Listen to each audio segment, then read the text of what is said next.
Tapi anehnya, di antara usul yang banyak itu, tidak ada satupun di antara orang musyrik jahiliyah itu yang mengusulkan gimana kalau kita santet aja. Gak ada. Jadi apa maknanya? Kalau ada orang sekarang pakai santet, berarti lebih jahiliyah daripada Abu Jahal. Kalau ada orang sekarang nyantet karena benci santet, itu nanti di akhirat ketemu sama Abu Jahal. Kata Abu Jahal, aku aja nggak sejahiliyah ente.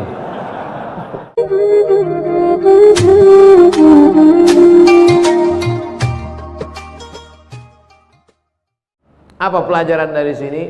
Bahwa sahabat Nabi yang bertiter bergelar radhiyallahu an, tapi kalau dalam bermusyawarah tetap ada pendapat yang diterima dan yang ditolak. Ini kalau sudah musyawarah, pendapat saya begitu ditolak langsung merajuk pulang. Bapak kok enggak datang lagi ke masjid? Kemarin Pak Ustadz waktu musyawarah di masjid, masa pendapat saya ditolak? Apa enggak tahu kalau saya ini profesor doktor? Merajuk. Ini titel lebih hebat dari segala titel. As-sabiqun al-awwalun, mereka yang dulu masuk Islam, minal muhajirin, dari kalangan muhajirin, wal ansar, dari kalangan ansar, walladzina taba'uhum bi ihsan, dan yang mengikuti mereka dengan perbuatan baik, ulaika, mereka itu radhiyallahu anhum, diridhai Allah subhanahu wa ta'ala. Pelajaran pertama, musyawarah. Pelajaran yang kedua, ditolak pendapatnya, enggak sakit hati, karena ini namanya musyawarah. Ada pendapat lain? Ada. Gimana kalau kalendernya dimulai tahun 1 sejak turunnya wahyu Al-Quran? Seandainya Iqra itu dijadikan tanggal 1, Iqra bismi rabbikal ladzi khalaq, khalaqal insana min 'alaqin, iqra wa rabbukal akram, alladzi 'allama bil qalami 'allamal insana ma lam ya'lam. Selamat tahun baru Iqra, selamat tahun baru wahyu namanya. Ditolak juga pendapat ini, enggak diterima. Biasa berdebat di ruang musyawarah itu biasa. Yang luar biasa itu berdebat di ruang musyawarah sampai dibawa ke liang lahat, itu yang masalah. Gimana, ada pendapat yang lain? Ada. Apa pendapatnya? Gimana kalau kalender itu kita mulai dari sejak Nabi meninggal? Pas Nabi meninggal, itu dibuat tahun 1. Enggak diterima juga. Kenapa? Karena kalau kalender dimulai pas Nabi meninggal, maka selamat tahun baru takziah. Jadi setiap nyambut tahun baru, sedih semua. Tahun baru takziah. Datanglah Sayyidina Ali. Tentang ini dua pendapat. Ada yang mengatakan ini pendapat Sayyidina Ali, disetujui oleh Umar. Ada pendapat mengatakan ini pendapat Umar, tidak perlu dipermasalahkan. Apa kata Sayyidina Umar? Al-hijratu tufarriqu bainal haqqi wal batil. Hijrahlah yang memisahkan antara yang hak dengan yang batil. Lahir ditolak, turun wahyu ditolak, meninggal ditolak. Yang dipakai adalah hijrah, karena momentum hijrah seleksi keimanan. Yang imannya nanggung-nanggung nggak bakalan bisa hijrah, karena dia pasti akan menetap di Makkah, khawatir meninggalkan keluarga, takut miskin. Maka pemisah hak dan batil adalah hijrah. Maka selamat tahun baru hijrah 1442. Semoga tahun ini lebih baik dari tahun yang lalu. Potong, upload ke Instagram. Bapak Ibu yang dimuliakan Allah Subhanahu wa taala. Apa pelajaran yang diambil dari sini? bahwa tidak semua diatur oleh wahyu. Tidak ada ayat dalam Al-Quran, ya ayyuhalladzina amanu, mulailah tahun baru hijrah dari 1 Muharram. Jadi ada perkara-perkara yang diserahkan kepada umat untuk bermusyawarah. Sekarang orang ini sedang latah, sedikit-dikit mana ayatnya, mana hadisnya. Memang betul itu Mas Bro. Tapi ini ada masalah yang diserahkan Allah kepada akal untuk memusyawarahkannya. Tapi keputusannya tetap dipilih yang terbaik di antara pendapat-pendapat, karena akal manusia ini seperti ini. Jangan tangan kiri lah Pak Ustadz, oke kanan. Akal manusia ini seperti ini. Jabatan manusia juga seperti ini. Bentuk rupa wajah manusia juga seperti ini. Ada akal ini sangat sempurna, ada yang rendah kurang sempurna, ada yang sedang-sedang saja. Ketika bermusyawarah lah akan tampak di mana kesempurnaan, kestabilan emosi.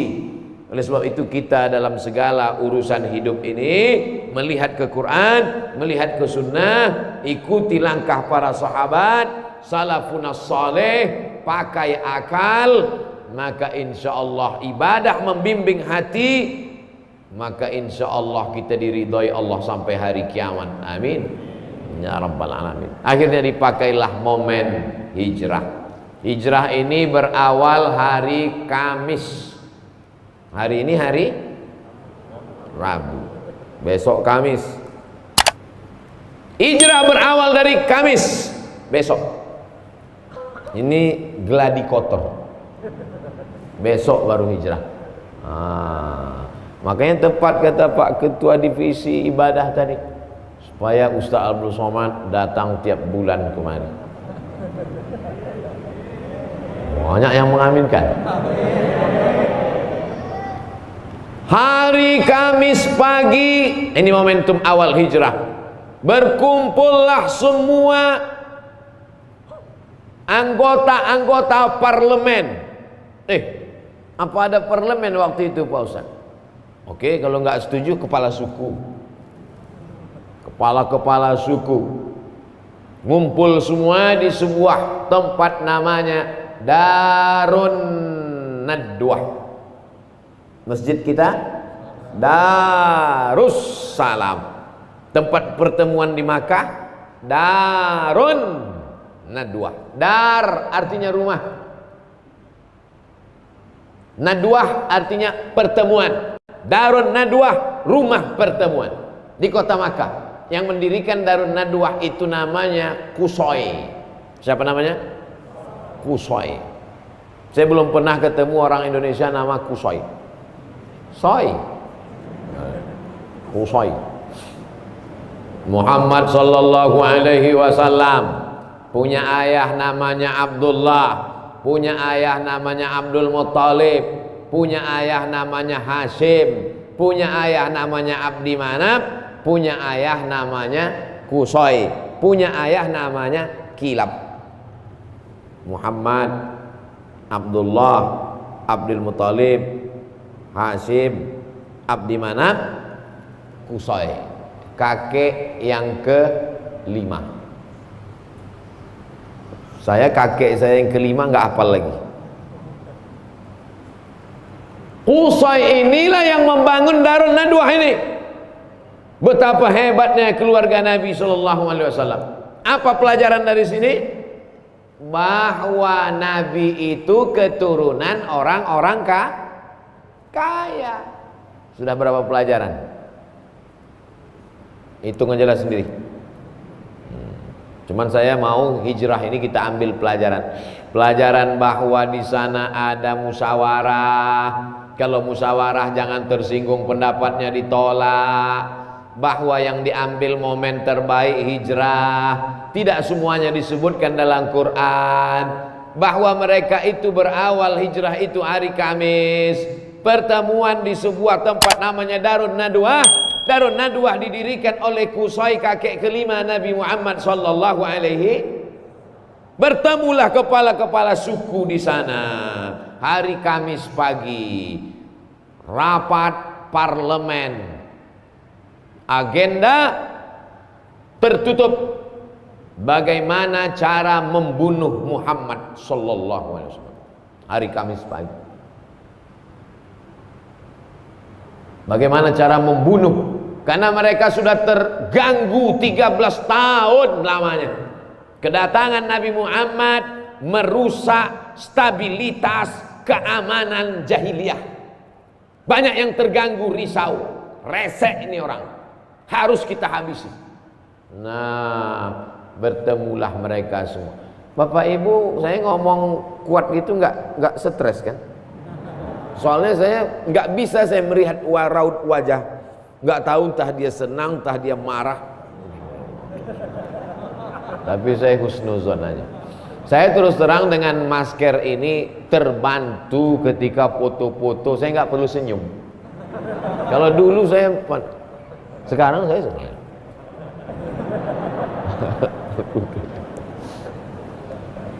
Nah, lalu kemudian pagi Kamis agendanya adalah bagaimana ini menghabisi Muhammad sallallahu alaihi wasallam yang sudah merasuki banyak anak-anak muda terganggu dengan kedatangan dia. Ini orang mesti kita selesaikan dengan waktu yang secepat-cepatnya. Gimana kepala-kepala suku? Ada usul nggak mau menghabisi Muhammad? Saya punya pendapat Pak Ketua Sidang. Nama Ketua Sidangnya Abdul Uzza, nama ketua sidangnya nama ketua sidangnya Abu Lahab, Abu Jahal, Abu bapak, Jahal bodoh, Abu Jahal pak bodoh. Dulu enggak, sekarang. Lalu kemudian gimana kata ketua sidang? Gimana, ada usul enggak? Saya punya usul Pak Abu Jahal. Gimana, apa usulnya? Gimana kalau Muhammad ini sallallahu alaihi wasallam, dia enggak nyebut sallallahu alaihi wasallam karena dia musyrik jahiliyah. Gimana kalau Muhammad ini, saya sallallahu alaihi wasallam karena saya umat Muhammad sallallahu alaihi wasallam. Gimana kalau Muhammad ini sallallahu alaihi wasallam? Bukan kata dia kan, dia enggak. Gimana kalau orang ini kita asingkan ke tempat yang jauh, kita kirim dia ke Pulau Nusa Kambangan. Kok ke Nusa Kambangan? Nusa Kambangan. Pokoknya ke tempat yang jauh lah, kita asingkan dia. Karena dia ini sudah mengacau, merusak, mengobok-obok kita di Makkah. Ini hanya akan mengancam kekuasaan kita saja. Gimana kalau kita asingkan dia, kita jauhkan dia? Kata Abu Jahal, gimana anggota? Setuju nggak? Apa pelajaran dari sini? Bahwa ternyata orang musyrik jahiliyah musyawarah juga. Jadi kalau ada ibu-ibu pengajian nggak suka musyawarah, itu lebih parah dari musyrik jahiliyah. Orang musyrik jahiliyah juga musyawarah. Pimpinan sidangnya Abu Jahal. Gimana kata Abu Jahal? Kata yang satu ada yang nggak setuju. Saya nggak setuju kalau dia kita buang ke sana. Kenapa?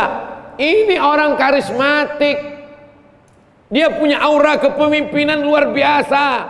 Kalau kita buang dia ke sana, nanti di sana dia punya banyak pengikut.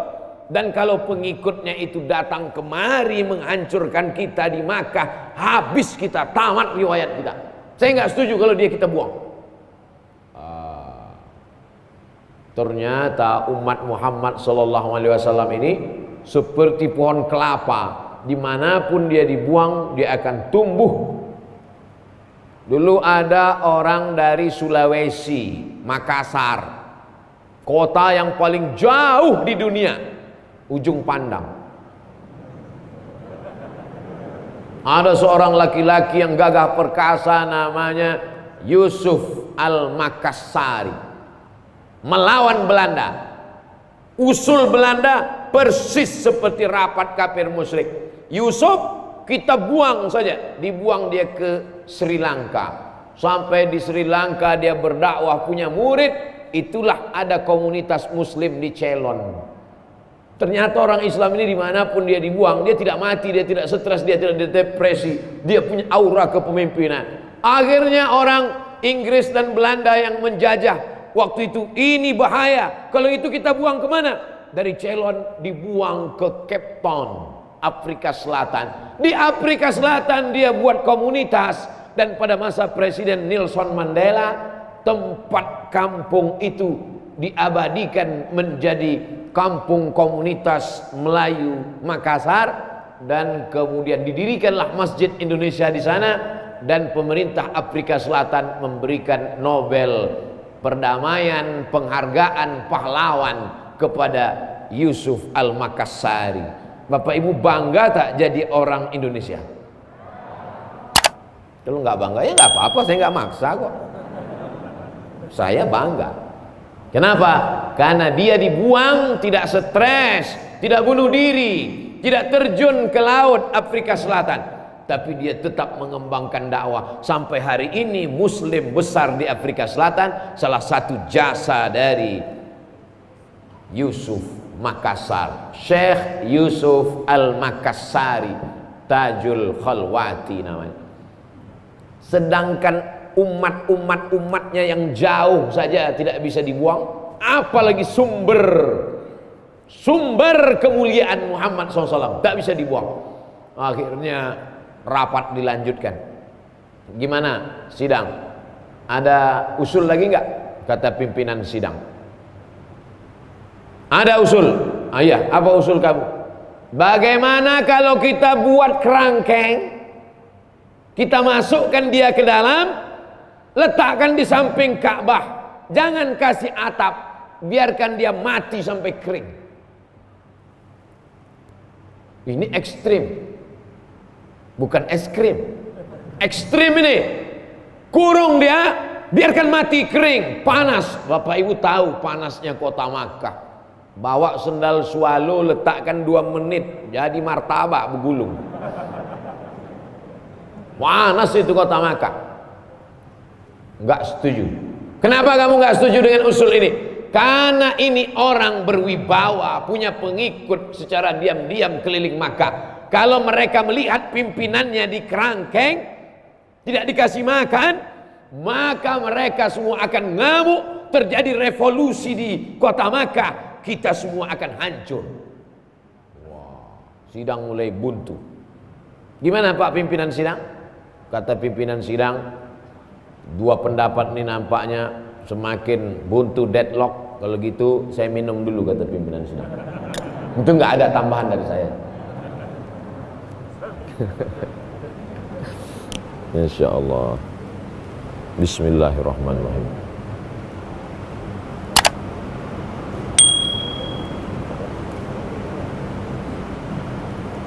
Minumlah air Darussalam, dapatkan di Masjid Darussalam secepatnya. Udah, share.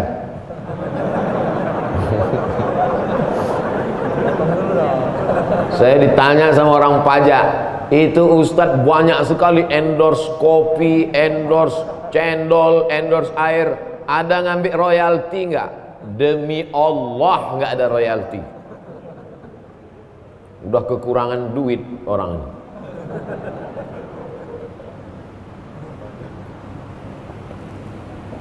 Kita lanjutkan. Berarti saya jadi Abu Jahal? Bukan. Ada usul lagi nggak? Ada usul. Gimana usulnya? Bagaimana kalau tadi kalau dibuang jauh itu bahaya, kalau dibuat dekat itu juga bahaya. Ini usul yang paling mantap. Gimana caranya? Satu suku utus anak muda paling kuat. Satu suku cari siapa di antara suku ini anak muda yang paling kuat tangannya, masukkan ke dalam rumah Muhammad malam-malam, pancung kepalanya. Selesai. Gak perlu banyak biaya modal. Tapi anehnya, di antara usul yang banyak itu, tidak ada satupun di antara orang musyrik jahiliyah itu yang mengusulkan gimana kalau kita santet aja. Gak ada. Jadi apa maknanya? Kalau ada orang sekarang pakai santet, berarti lebih jahiliyah daripada Abu Jahal. Kalau ada orang sekarang nyantet karena benci santet, itu nanti di akhirat ketemu sama Abu Jahal. Kata Abu Jahal, aku aja nggak sejahiliyah ente. Kami memang di Makkah itu jahat, minum khamar, tapi untuk menghabisi dia nggak kami santet. Ente pakai santet, ayo kita celupkan dia ke dalam neraka. Sesama masuk neraka saling mencelupkan mereka. Gimana usul yang ketiga ini? Satu anak muda dari kalian masuk mengendap-endap dalam rumahnya, pancung kepalanya tengah malam. Gimana? Setuju? Bahaya ini Bapak Abu Jahal. Apa bahayanya? Muhammad sallallahu alaihi wasallam bukan anak sembarangan. Muhammad anak Abdullah, Abdullah anak Abdul Muttalib, Abdul Muttalib anak Hashim, Hashim anak Abdi Manaf, Abdi Manaf anak Qusay, Qusay anak Kilab, keturunan Lu'ay Fihr, cucu cicit Adnan, keturunan Ismail anak Ibrahim alaihissalam. Mengalir darah Ibrahim dalam darahnya. Kalau sampai ketahuan ada suku yang membunuhnya, terjadi perang suku, satu suku akan dihabisi. Bukan sembarangan. Kalian pikir Muhammad ini kaleng-kaleng? Akhirnya sidang waktu itu alot luar biasa. Gak berapa lama idenya datang dari Abu Jahal sendiri. Kata Abu Jahal, saya punya ide sendiri. Apa ide Abu Jahal? Kalau satu suku mengirim satu anak muda, ketahuan nanti satu suku di sana dihabisi. Jadi kalau gitu gimana? Satu suku ngirim anak muda, satu suku ngirim anak muda, satu suku ngirim anak muda, satu suku ngirim anak muda, satu suku ngirim anak muda. Dan kemudian semua anak muda ini dikasih pedang. Malam-malam ramai-ramai masuk, semuanya ikut mencincang. Dan kalau dia mati tidak ada satupun yang dituntut, karena semuanya ikut. Inilah ide korupsi berjamaah dari Abu. Karena kalau cuma satu yang buat ditangkap, gimana kalau kita buat rame-rame? Siapa yang mau nangkap? Cerdas dia, cerdas. Tapi kenapa dipanggil Abu Jahal? Abu Jahal kan pak bodoh, padahal otaknya cerdas. Karena cerdasnya untuk yang jahat-jahat saja. Kalau untuk yang baik-baik dia tertidur. Ini masjid kita sudah nggak muat lagi. Jamaah kita ramai sampai 3.000 orang. Gimana jamaah cara menyelesaikan masalah ini? Nggak ada ide-idenya. Tapi kalau pas ditanya, gimana cara kita nyambut Agustusan? Keyboard tunggal. Nah itu Abu Jahal. Oleh sebab itu maka disetujuilah. Gimana setuju? Semua suku setuju. Setuju semua suku. Akhirnya mengirimkan anak muda yang gagah, kekar, perkasa, tangan berotot, nanti malam siap mencincang. Dengan ini rapat pada hari Kamis menetapkan keputusan, setiap suku mengutus anak muda. Sidang ditutup. Akhirnya mereka setelah tanda tangan amprah pulang. Pulang semua. Siang itu datanglah Nabi Muhammad sallallahu alaihi wasallam menemui Abu Bakar Siddiq. Nabi Muhammad menemui Abu Bakar. Assalamualaikum. Waalaikumsalam. Rasulullah. Ya. Ada apa ya Rasulullah? Abu Bakar, nanti malam kita hijrah. Jadi hijrah itu hari Kamis malam, Jumat besok malam. Nanti malam kita hijrah. Kenapa malam ini ya Rasulullah? Karena nanti malam anak-anak muda akan masuk ke rumahku dan akan memancung kepalaku. Sebelum mereka beraksi, kita jalan. Pertanyaannya, Itu rapat Kamis pagi tadi kan tertutup. Tidak ada satupun wartawan online yang diizinkan masuk. Kenapa Nabi bisa tahu? Ternyata rapat itu disadap. Penyadapnya bukan detektor, bukan alat.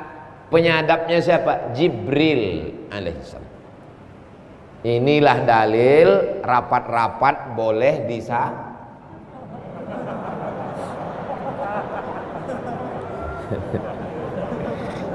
Nah, ibu-ibu hati-hati rapat ibu-ibu, mana tahu itu meningkatkan belanja bapak-bapak, bocor.